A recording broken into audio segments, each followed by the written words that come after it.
Alright, but anyway, so up to episode 3 on here.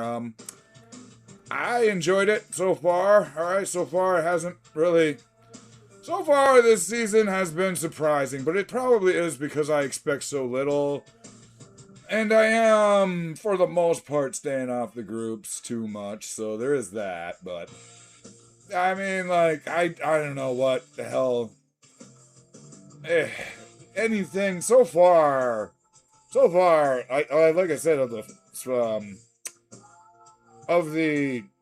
premiere, like I like that it was an exaggeration and not just a copy of what's going on. So, and I didn't even I don't know. I don't look for this shit too. So, like if I'm seeing it, it's probably super overt. Basically, we're back down to Stan Edgar's bunker in this episode. I thought it was dumb that they announced on the news that Soldier Boy was still alive after the virus, because they thought the virus worked. Butcher and Huey and all of them. They thought it worked. They thought Soldier Boy was dead. They should have just kept him under wraps and kept Butcher and Huey believing that it worked. But then again, well, okay, but it still works on Homelander. It's just, they wouldn't have known to go after the V1. All right, and apparently, all right, so the upcoming spin-off, whatever the fuck it's called, about the founding of the prequel, is teased in this too. Basically, Sage lists off all the people who are given V1, and these are all the people who are gonna be in this prequel coming up. And of course, when Liberty is mentioned, friggin' Soldier Boy's gotta give his guilty look. Further in the rumors that it's gonna end up being like Stormfront's eggs that they put in the surrogate. Oh, the episode also, we feature the return of Malcolm, Translucent's son. Which I gotta admit, this is pretty funny because, like, oh, Mr. Frank told me, he told me the truth that Homelander killed my father. Which is, like, hysterical because Huey killed him, remember?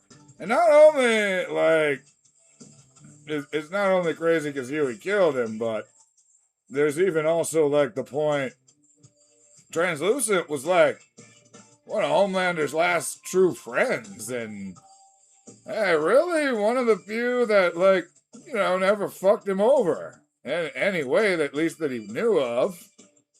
So, damn.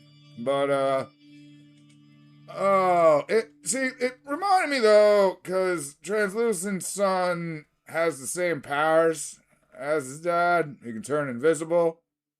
Alright, which, makes sense, except for the fact that, like, so Homelander's the only natural born soup, allegedly.